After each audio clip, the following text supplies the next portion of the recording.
அனைத்திந்திய அண்ணா திராவிட முன்னேற்ற கழகத்தின் தலைமையிலான தமிழ்நாட்டின் தேசிய ஜனநாயக கூட்டணியின் சார்பில் மதுரையில் நடைபெறுகின்ற இந்த மாபெரும் பொதுக்கூட்டத்திற்கு வருகை தந்து இறுதியாக சிறப்புரை ஆற்ற இருக்கின்ற இந்தியாவை உலகளவிலே சக்தி வாய்ந்த நாடாக அழைத்து சென்ற இந்திய பிரதமர் மரியாதைக்குரிய மாண்புமிகு திரு நரேந்திர மோடிஜி அவர்களே, இன்னும் 2 மாதத்தில் தமிழ்நாட்டின் முதலமைச்சராக பதவியேற்க இருக்கின்ற முன்னாள் முதலமைச்சரும் நம் கூட்டணியின் தலைவருமாகிய மரியாதைக்குரிய திரு எடப்பாடி பழனிசாமி அவர்களே,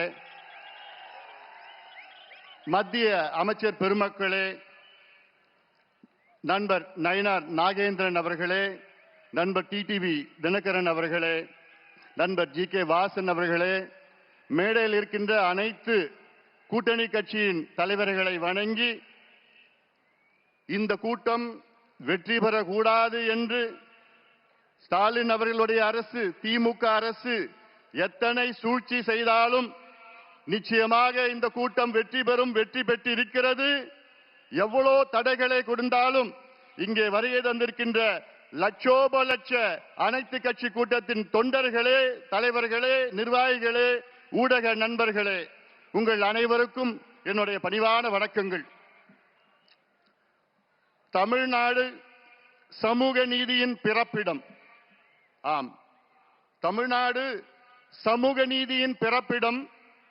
ஆனால் கடந்த 5 ஆண்டு காலத்தில் இந்த திமுக அரசு சமூக நீதியை 100 அடி ஆழமான பள்ளத்தை தோண்டி அதில் முழுமையாக புதைத்து விட்டது.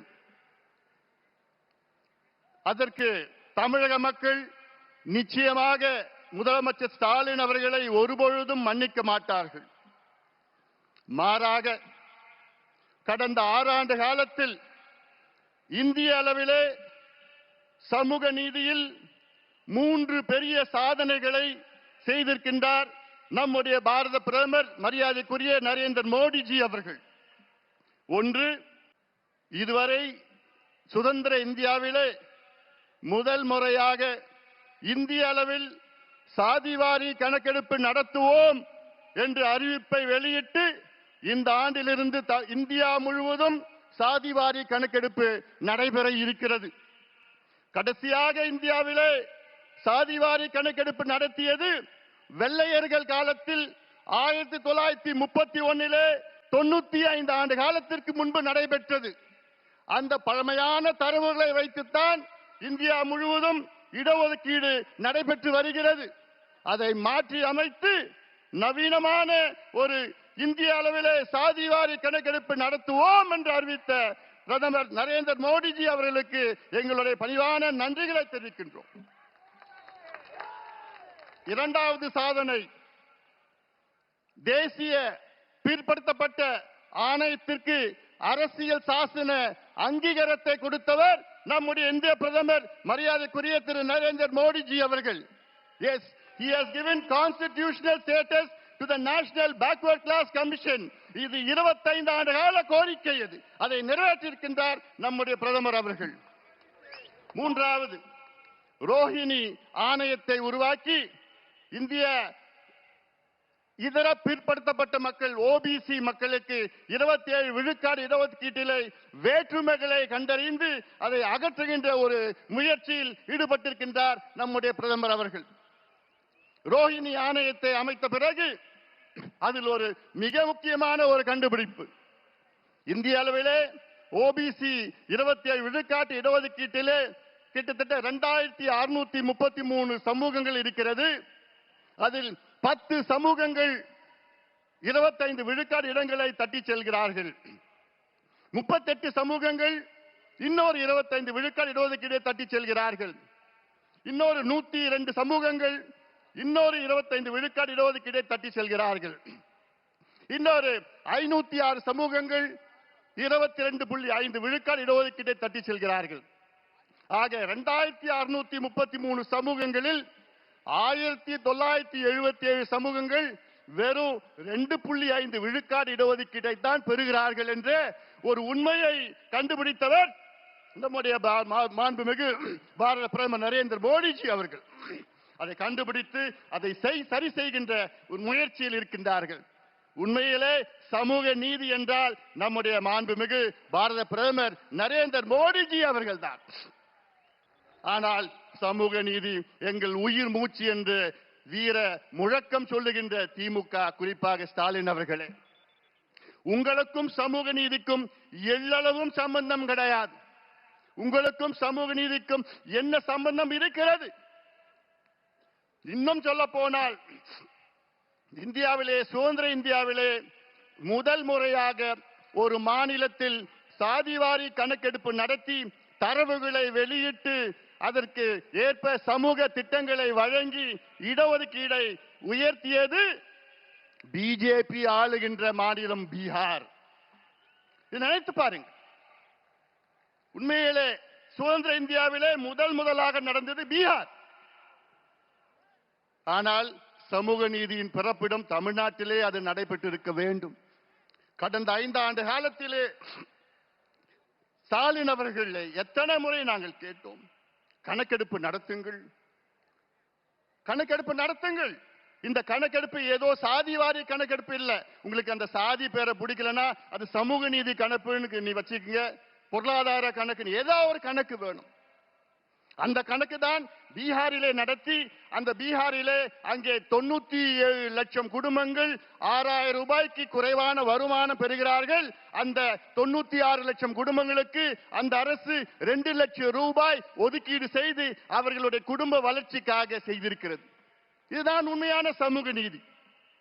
இதே கணக்கெடுப்பில் பீகாரிலே 67 லட்சம் குடும்பங்களுக்கு சொந்த வீடு இல்லை என்று அந்த 67 லட்சம் குடும்பங்களுக்கு வீடு கட்டி கொடுக்கிறார் அந்த பீகார் மாநில அரசு. இதான் உண்மையான சமூக நீதி. ஆனால் நான் கணக்கெடுக்க மாட்டேன், எந்த பிரச்சனையும் எனக்கு தெரிஞ்சு விருப்பம் இல்லை அப்படின்னு சொல்லுகின்ற ஒரு முதலமைச்சரை பார்த்திருக்கீங்களா? அதை விட மோசம், சட்டமன்றத்திற்குள் பொய் சொல்லுகின்ற ஒரு முதலமைச்சரை பார்த்திருக்கீங்களா? ஆம், தமிழ்நாட்டின் முதலமைச்சர் மு.க. ஸ்டாலின் அவர்கள் சட்டமன்றத்திற்குள்ளே எத்தனையோ முறை பொய் சொல்கிறார்கள். என்ன, எங்களுக்கு அதிகாரம் இல்லை என்று, கணக்கெடுப்பு நடத்துவதற்கு எங்களுக்கு அதிகாரம் இல்லை என்று. பிறகு எப்படி பீகார், தெலுங்கானா, ஆந்திரா, கர்நாடகா, ஒரிசா, ஜார்க்கண்ட் போன்ற மாநிலங்கள் எப்படி எடுத்தார்கள்? எந்த சட்டத்தின் கீழ் எடுத்தார்கள்? இந்தியன் ஸ்டாட்டிஸ்டிக்கல் ஆக்ட் 2008 படிதான் அத்தனை மாநிலங்களும் எடுத்தார்கள். அந்த சட்டத்தின் கீழ் தான் மத்திய அரசுக்கு அதிகாரம் இருக்கிறது, மாநில அரசுக்கு அதிகாரம் இருக்கிறது, ஏன் பஞ்சாயத்து தலைவர்களும் அதிகாரம் இருக்கிறது. நான் ஏன் இந்த கணக்கு சொல்றேன்னா, தமிழ்நாட்டின் மக்கள் தொகை 8 கோடி, 2 கோடி குடும்பம். அந்த 2 கோடி குடும்பம் எப்படி இருக்கிறாங்கன்னு தெரிஞ்சுக்கிறது கூட உங்களுக்கு மனசு இல்லையா? அது ஏன் தெரிஞ்சுக்க மாட்டீங்க?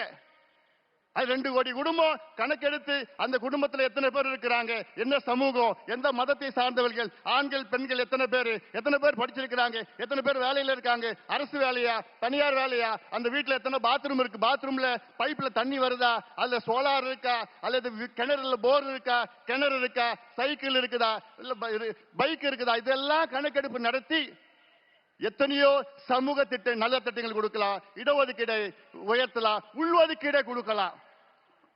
அதே வேளையிலே தமிழ்நாட்டில், இந்தியாவிலே தமிழ்நாட்டில் மட்டும்தான் 69 விழுக்காடு இடஒதுக்கீடு நமக்கு கிடைத்திருக்கிறது. அதற்கு அந்த 69 விழுக்காடு இடஒதுக்கீட்டை பாதுகாத்தவர் ஒரே ஒரு நபர் தான், முன்னாள் முதலமைச்சர் புரட்சி தலைவி செல்வி ஜெயலலிதா அம்மையார் அவர்கள் தான். அந்த அம்மா மட்டும் இல்லனா இன்னைக்கு 69 விழுக்காடு இடஒதுக்கீடு அதை உச்ச நீதிமன்றம் ரத்து செய்திருப்பார்கள். 1993 தமிழ்நாட்டின் சிறப்பு இடஒதுக்கீடு சட்டத்தை, 69 விழுக்காடு இடஒதுக்கீடு சட்டத்தை மத்திய அரசை வலியுறுத்தி அரசியல் சாசன சட்ட திருத்தம், கான்ஸ்டிடியூஷனல் அமெண்ட்மெண்டை கொண்டு வந்து 9வது அட்டவணைகளை பாதுகாத்தவர் புரட்சி தலைவி ஜெயலலிதா அம்மையார் அவர்கள். இல்லையே நமக்கு இன்று கிடைத்திருக்காது. இறுதியாக நான் சொல்கின்றேன், நம்முடைய பாரத பிரதமர் நரேந்திர மோடிஜி அவர்களை மீண்டும் பாராட்டுகின்றேன். காரணம், நீர் மேலாண்மைக்கு முக்கியத்துவம் கொடுக்கின்றவர். அவருடைய குஜராத்தில் அவர் முதலமைச்சராக இருந்த நேரத்திலே அந்த குஜராத்திலே சௌராஷ்டிரா என்ற பகுதி இருக்கிறது. அது மிகவும் வறட்சியான பகுதி, குடிப்பதற்கு தண்ணீர் இல்லாத பகுதி. அந்த பகுதிக்கு அப்பொழுது ஒரு திட்டத்தை வகுத்து 12,000 கோடி ரூபாய் ஒதுக்கீடு செய்து அங்கே அந்த திட்டம் சௌராஷ்டிரா நர்மதா நீர் திட்டம் என்று அறிவித்து அந்த திட்டத்தை அந்த நீரை அந்த பகுதிக்கு கொண்டு சென்று இன்றைக்கு 11 மாவட்டங்கள் வளம் செழிக்க அந்த மாவட்டங்களை மாற்றி அமைச்சிருக்கின்றார் நம்முடைய நரேந்திர மோடிஜி அவர்கள். 10 லட்சம் ஏக்கர் அங்கே கூடுதலாக அங்கே விவசாயம் செய்து கொண்டிருக்கின்றார்கள் குஜராத்திலே. அப்படிப்பட்ட புரட்சி செய்திருக்கின்றார் நம்முடைய பாரத பிரதமர் நரேந்திர மோடிஜி அவர்கள். ஆனால் தமிழ்நாட்டிலே 60 ஆண்டு கால கோரிக்கை, உங்களுடைய கோரிக்கை, நம் கோரிக்கை, காவிரி குண்டார் திட்டத்தை நிறைவேற்றுங்கள் என்று. காவிரியிலே ஆண்டுதோறும் தண்ணீர் கடலுக்கு செல்கிறது. அது ஒரு 8 TMC நீரேற்று மூலமாக கொண்டு வந்து அந்த குண்டார் விருதுநகர் மாவட்டத்திலே குண்டாரில் இணைக்கின்ற திட்டம் தான் காவிரி குண்டார் திட்டம். அதிமுக ஆட்சி காலத்திலே 14,500 கோடி ரூபாய் அங்கே அறிவித்து அதற்கு அடிக்கல் நாட்டியவர் நம்முடைய முன்னாள் முதலமைச்சர், இன்னும் 2 மாதத்திலே முதலமைச்சராக வைக்கின்ற எடப்பாடி பழனிசாமி அவர்கள். ஆனால் அந்த திட்டத்தை கிடப்பிலே போட்டு விட்டார்கள். இது எவ்வளவு பெரிய துரோகம்! தென் மாவட்ட மக்களுக்கு இது மிகப்பெரிய துரோகமாக நான் பார்க்கின்றேன். இந்த திட்டத்தினால் கிட்டத்தட்ட கரூர், புதுக்கோட்டை, சிவகங்கை, ராமநாதபுரம், விருதுநகர் மாவட்டம் இதெல்லாம் 60 லட்சம் பேர் பயன்பெறுகின்ற இந்த திட்டம், 3 லட்சம் ஏக்கர் கூடுதலாக பாசனம் செய்கின்ற இந்த திட்டம். உங்க ஏரியெல்லாம் காவிரி தண்ணி வந்திருக்கும் அந்த திட்டம் நிறைவேற்றிருந்தா. ஆனா என்ன பண்ணிருக்காங்க தெரியுமா? வெறும் 8 கிலோமீட்டர் வாய்க்கால வெட்டியிருக்காங்க. 8 கிலோமீட்டர், 262 கிலோமீட்டர், 262 கிலோமீட்டர், வெறும் 8 கிலோமீட்டர். வெக்கக்கேடியா, வெக்கக்கேடு. அந்த குண்டார் எங்க இருக்குதுன்னா நம்முடைய தமிழ்நாட்டின் நிதி அமைச்சர் நம்முடைய தங்கம் தென்னரசு அவர் தொகுதியில் இருக்கு, திருச்சூழியில் இருக்குது. அவர் தொகுதிக்கு கூட அந்த திட்டத்தை கொண்டு வர முடியல. இவங்களுக்கெல்லாம் நிர்வாக எதிர்க்கு. அதனால நான் கேட்கின்றேன், தமிழக மக்களே, ஆட்சி மாற்றத்தை கொண்டு வாருங்கள். மத்தியிலும் மாநிலம் இணக்கமான ஒரு சூழலை உருவாக்க வேண்டும். அதற்கு நம்முடைய எடப்பாடி பழனிசாமி அவர்கள் தமிழ்நாட்டின் முதலமைச்சராக நீங்கள் கொண்டு வர வேண்டும். வெற்றி பெற வேண்டும். எங்கள் கூட்டணிக்கு ஆதரவு கொடுங்கள் என்று சொல்லி இந்த கொடுங்கோல் திமுக ஆட்சி, மோசமான ஆட்சி, மக்கள் விரோத ஆட்சியை தூக்கி எறியுங்கள். எங்களுக்கு ஆதரவு கொடுங்கள், எங்கள் கூட்டணிக்கு ஆதரவு கொடுங்கள் என்று உங்களை அன்போடு கேட்டுக்கொண்டு நன்றியோடு அமர்கின்றேன். வணக்கம்.